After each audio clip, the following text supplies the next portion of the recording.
Cornered. It was raining at lunchtime, so I got a pass to go to the library. Indoor recess in the gym was always noisy and confused, and the library was always just the opposite. I went to a table near the back wall to do my math homework. I was whipping through the sixth problem when a voice said, Nora? I jumped a mile. I hadn't heard Mrs. Byrne come up behind me. She smiled and said, Sorry to startle you. Sometimes this Sometimes this carpet is almost too quiet. May I talk with you over at the front desk? Sure, I said, and I got up and followed her. She said, Back here, and she motioned me behind the desk to the long work counter. I want you to read something I printed out yesterday. Then she handed me 10 or 15 pieces of paper that were stapled together. I knew instantly I knew what I was holding. I pretended to read the first sheet, but I hardly saw the words. My thinking had kicked up into overdrive. I was in trouble. I needed a way out. I needed a major distraction, something like a fire drill or maybe an earthquake. It took a lot of effort not to start breathing fast, and I was afraid my cheeks would turn bright red. I turned to the second page and then to the third, barely reading, just stalling for time. Finally, I had to say something, so I said, It looks like a list. Mrs. Byrne said, Turn to page 5, Nora, and read some of the entries out loud, but please keep your voice down.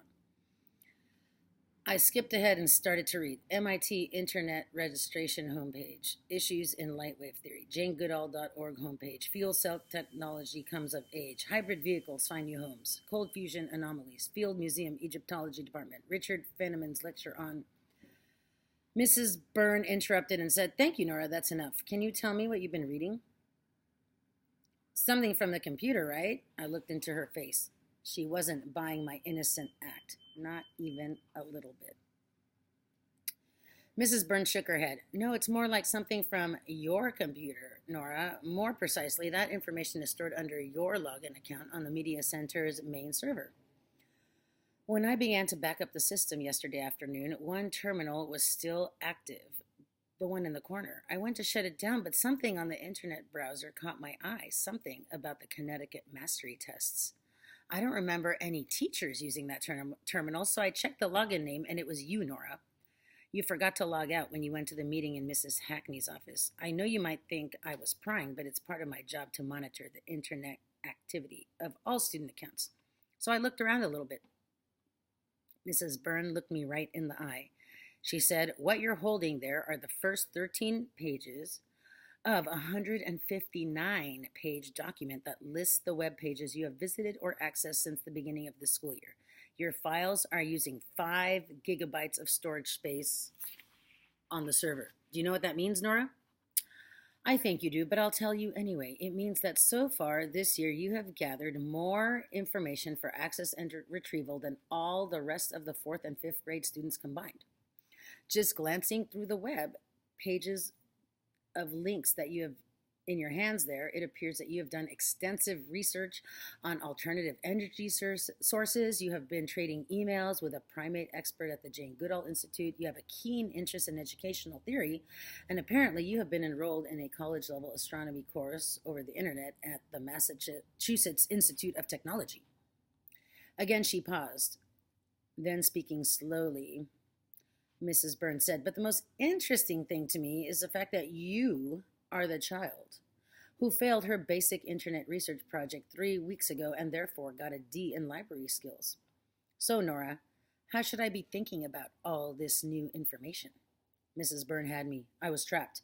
When an animal gets backed into a corner, zoologists say the animal will usually choose one of 3 instinctive responses. But I've never considered myself an animal. I wasn't going to fight or run away or play dead. This was not the time for instincts. I had to think my way out of this corner. It's not a coincidence that cartoons show an idea as a light bulb, because when an idea hits, it feels like someone has flipped a big switch. And an idea blasted me right there in front of Mrs. Byrne. Instant light. Yes, I was certainly in a corner, but it wasn't a small corner, and I didn't really have to get out of it. There was plenty of room in the corner for someone to join me. In fact, I decided that it might actually be good to have someone else in my corner. 10. Burnout. I had seen Mrs. Byrne almost every school day since the beginning of 1st grade, more than 700 school days. A lot of those days I had spent more time in the same room with Mrs. Byrne than I had with my mom or dad. So I'd had plenty of time to form a clear opinion about her, and in my opinion, Mrs. Byrne was one of the best people in the whole school. I'd never seen her lose her temper, and she always seemed fair and open minded, which makes sense. Why would a narrow minded person be a librarian? And now Mrs. Byrne was standing in front of me, waiting. She wanted me to explain why a kid who just got a bunch of D's was exploring so many challenging subjects on the internet. One of the first things I learned at school was how to read a teacher's face. It's a school survival skill, and all kids become experts at it. But as we stood there face to face in the library, me looking up, her looking down, I could not figure out what was going on behind Mrs. Byrne's greenish brown eyes. So I started off cautiously. I said, I like to read about a lot of things.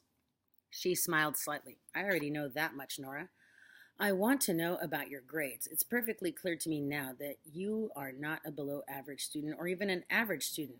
Far from it, and you've been hiding that from me and everyone else in the school. She paused with her head tilted as she figured out something else. Then she said, and your parents don't know how bright you are either, do they? I shook my head.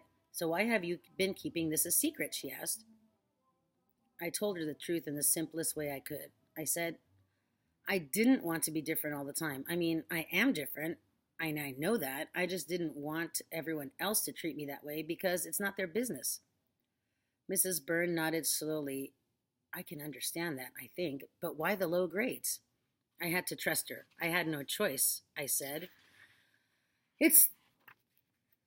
I did that on purpose. I'm trying to do something about grades. Everyone makes way too big a deal about them. Mrs. Byrne's eyebrows scrunched together above her nose. She shook her head and said, but why those D's? How can that help? Well, I said, those D's already have my teachers and parents and the principal thinking and talking about grades, right? And I hope they're going to think a lot more about grades and tests, too, because I've got sort of a plan. Then I looked her right in the eye and said, except if you tell on me, I don't think it will work. No expression. What are you trying to accomplish with this plan? Nothing bad, I said quickly. I almost started to tell about Stephen, but I didn't. I didn't want anyone to think that he was involved. So I said, most kids never talk about it, but a lot of the time bad grades make them feel dumb, and almost all the time it's not true. And good grades can make other kids think that they're better, and that's not true either. And then all the kids start competing and comparing. The smart kids feel smarter and better and get all stuck up, and the regular kids feel stupid and like there's no way to ever catch them. And the people who are supposed to help kids, the parents and the teachers, they don't. They just add more pressure and keep making up more and more tests. Mrs. Byrne's eyes flashed and she shook her head sharply.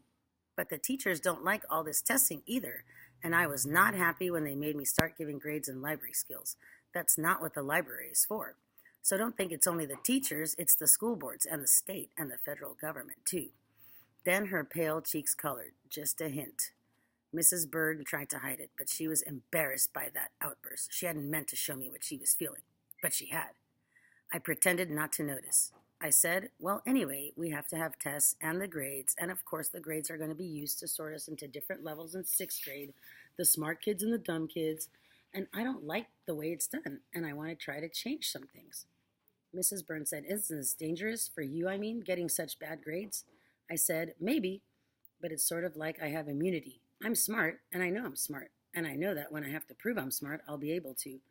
My grades won't matter so much, not like they do now for a lot of kids. And even if I do get into some trouble, I don't care. I'm not doing this for fun, and I'm not doing it for myself. I paused, and then I said, at least, and I think I can do it without any help. At least, I hope so. That was the bait, and Mrs. Byrne knew I was fishing, and she went for the hook anyway. What sort of help do you think you might need? And I knew. I had been right about Mrs. Byrne. She was one of the good guys. I smiled up into her face. You'd do that? You'd help me? Mrs. Byrne said, I didn't say that, but I can't see any school rules you've broken. Your parents would probably like to know they've got a brilliant child living in their house, and I certainly think you should tell them, but that's between you and them. Her eyes searched my face. I don't know if I could help you in any direct way, but there's nothing in my job description that requires me to report on every conversation I have with every student. So this can be between us, at least for now. Do you understand? I nodded. Yes, and that's a big help. For now. Thanks, Mrs. Byrne. She nodded and smiled at me, but just barely. Underneath that smile, she was worried. I wasn't sure if she was worried for me or for herself. Probably for both of us. Okay, here's a good time for you to stop and write some notes. Why do you think Mrs. Byrne is helping? And then if we're thinking about the theme, be yourself, then how does Mrs. Byrne connect to that theme? Maybe that's something you could talk about and write some notes on right now.